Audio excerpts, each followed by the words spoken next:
এই ভিডিওতে আমরা দেখব কিভাবে কিছু ফিক্সড প্লটিং নাম্বার নিয়ে আমি ম্যাথ অপারেশনগুলো করব জিএক্স ওয়ার্কস2-কে।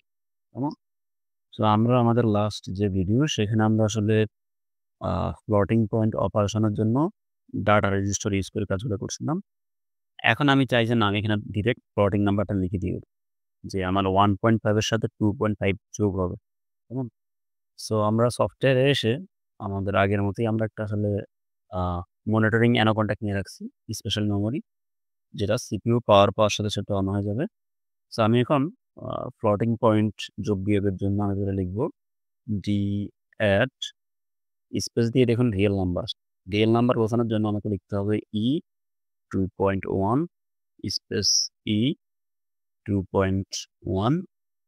এটা কোথায় যাবে? ডাটা রেজিস্টারে। নাম ডাকবে থেকে D0 তে। আমি এন্টার দিয়ে গেলাম। কেমন?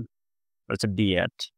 সিমিলারলি আমি যদি এটাকে আ মাল্টিপ্লিকেশন করতে চাই, তাহলে আমি DMUL, কেমন? আমি E1.5 এর সাথে E1.5 গুণ করে আমি এটাকে রাখবো ধরেন D2 তে। ডিভিশন। ডিভিশনের জন্য আমি এখানে ডি DE DIV দেন আমার ধরুন E6 E4, কেমন? এটা জমা হবে আমাদের D4 এ। আমি এখান থেকে ওকে দিলাম। Okay fine. সো এখন আমি যদি এটাকে কম্পাইল করি, দেন আমি এখান থেকে এটাকে স্টার্ট সিমুলেশন দিই।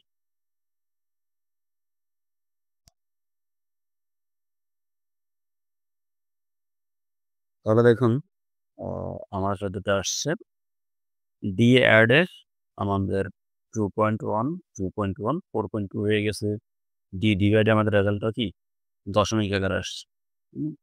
সো এভাবে আমরা আমাদের ডি ডিভাইড এবং সংখ্যার আগে বসিয়ে আমরা প্লটিং পয়েন্ট অপারেশনগুলো খুব সহজে করতে পারবো। সকলকে অসংখ্য ধন্যবাদ। আসসালামু আলাইকুম।